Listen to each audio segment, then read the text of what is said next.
नदी है। गंगा नदी भारत की सबसे लंबी नदी है। आज का हमारा सफ़र रहेगा कि उद्गम से लेकर बंगाल की खाड़ी में गिरने तक का। इसमें हम जानेंगे वे सारे महत्वपूर्ण तथ्य जो एक परीक्षा की दृष्टि से महत्वपूर्ण होते हैं, जैसे गंगा नदी की लंबाई, सहायक नदियाँ, गंगा नदी कौन कौन से राज्यों से होकर गुजरती है, और लास्ट में हम जानेंगे कि गंगा नदी के पानी को अगर हम सालों तक एक बोतल में भरकर रखते हैं तो फिर भी पानी खराब क्यों नहीं होता है। तो बने रहिए और अंत तक इस वीडियो को देखें। और अगर आपने अभी तक चैनल को सब्सक्राइब नहीं किया है तो वीडियो के नीचे दिए गए लाल कलर के सब्सक्राइब बटन को दबाएं और पास में लगी घंटी को भी दबा दें। दोस्तों, गंगा नदी भारत के उत्तराखंड राज्य के जिला उत्तरकाशी के गंगोत्री नामक स्थान से निकली है। लेकिन जब गंगा नदी गंगोत्री से निकली तब इसका नाम भागीरथी नदी था। राजा भागीरथ की सालों की तपस्या के बाद गंगा नदी स्वर्ग से धरती पर आई।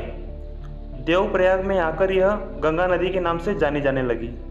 गंगा नदी की कुल लंबाई 2525 किलोमीटर है और गंगा नदी का जो बहाव है वो है पश्चिम से पूर्व की ओर। ठीक है, पश्चिम से पूर्व की ओर गंगा नदी बहती है। अब देख लेते हैं गंगोत्री से लेकर बंगाल की खाड़ी में गिरने तक का सफ़र। गंगोत्री से निकलती है भागीरथी नदी। भागीरथी नदी पर टिहरी बांध बना हुआ है। फिर आगे चलकर अलकनंदा और भागीरथी नदी मिल जाती हैं। उस स्थान को देवप्रयाग कहते हैं। इस स्थान से ही भागीरथी नदी गंगा नदी के नाम से जाने जाने लगी। अलकनंदा नदी संतोषवन से निकलती है। ठीक है, वहाँ से बढ़ती हुई गंगा नदी हरिद्वार में आकर मैदानी भागों में आ जाती है। दोस्तों, ये प्रश्न एग्जाम में कई बार पूछा गया है कि कहाँ पर आकर गंगा नदी पहली बार मैदानी भागों में आती है। ठीक है, फिर हरिद्वार से ऋषिकेश, उत्तर प्रदेश, कानपुर, इलाहाबाद और वाराणसी में आ जाती है। वाराणसी से बहती हुई बिहार, पटना में प्रवेश करती है। पटना में ही महात्मा गांधी सेतु बना हुआ है। पटना में बहती हुई पश्चिम बंगाल में प्रवेश करती है। गंगा नदी पश्चिम बंगाल में आकर दो नदियों में बढ़ जाती है। एक तरफ जाती है उसे हुगली के नाम से जाना जाता है और दूसरी तरफ जाती है उसे मेघना के नाम से जाना जाता है, जो ब्रह्मपुत्र नदी में मिल जाती है। ये दोनों मिलकर सुंदरवन डेल्टा का निर्माण करती हैं, हुगली और मेघना।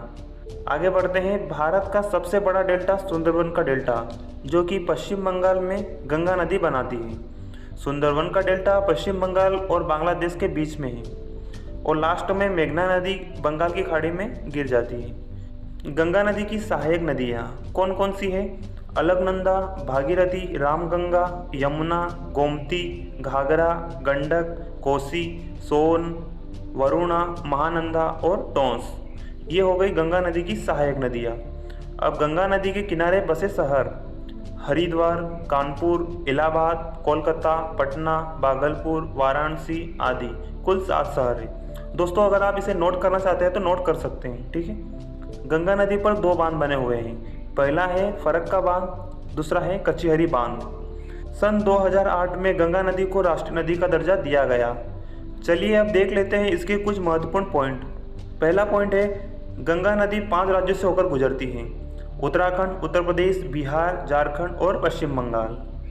सेकेंड पॉइंट है गंगा नदी की सबसे बड़ी सहायक नदी यमुना नदी है, जो कि हिमालय से निकलती है। तीसरा पॉइंट है गंगा नदी पश्चिम बंगाल में आकर 2 नदियों में बढ़ जाती है। उसके बाद नेक्स्ट पॉइंट है गंगा नदी की अंतिम सहायक नदी महानंदा नदी है। उसके बाद अगला पॉइंट, गंगा नदी हरिद्वार में आकर मैदानी भागों में आ जाती है। नेक्स्ट पॉइंट है गंगा नदी को बांग्लादेश में यमुना नदी के नाम से जाना जाता है। उसके बाद नेक्स्ट पॉइंट है गंगा नदी जब बंगाल की खाड़ी में गिरती है तो उसे मेघना नाम से जाना जाता है। उसके बाद नेक्स्ट पॉइंट है गंगा नदी की सबसे ज़्यादा लंबाई उत्तर प्रदेश में है, 1000 किलोमीटर। ठीक है, उसके बाद अगला पॉइंट है गंगा नदी दक्षिण की ओर बहती हुई बंगाल की खाड़ी में गिरती है। उसके बाद नेक्स्ट पॉइंट, सुंदरवन डेल्टा का निर्माण हुगली व मेघना के बीच हुआ है।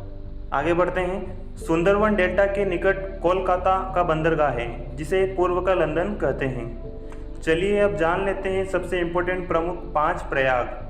पहला है देवप्रयाग, जहाँ अलकनंदा और भागीरथी नदी मिलती हैं। दूसरा है विष्णुप्रयाग, जहाँ अलकनंदा और धौलीगंगा नदी मिलती है, उसे विष्णुप्रयाग कहते हैं। तीसरा है नंदप्रयाग, जहाँ नंदाग्नि और अलकनंदा नदी मिलती है, उसे नंदप्रयाग कहते हैं। उसके बाद है रुद्रप्रयाग, जहाँ अलकनंदा और मंदाग्नि नदी मिलती है, उसे रुद्रप्रयाग कहते हैं। और लास्ट में है पांचवा कर्णप्रयाग। अलकनंदा और पिंडरप्रयाग नदी मिलती है, उसे कर्णप्रयाग कहते हैं। दोस्तों अब हमारे सामने बात आती है कि गंगा नदी का पानी सालों साल क्यों नहीं सड़ता है।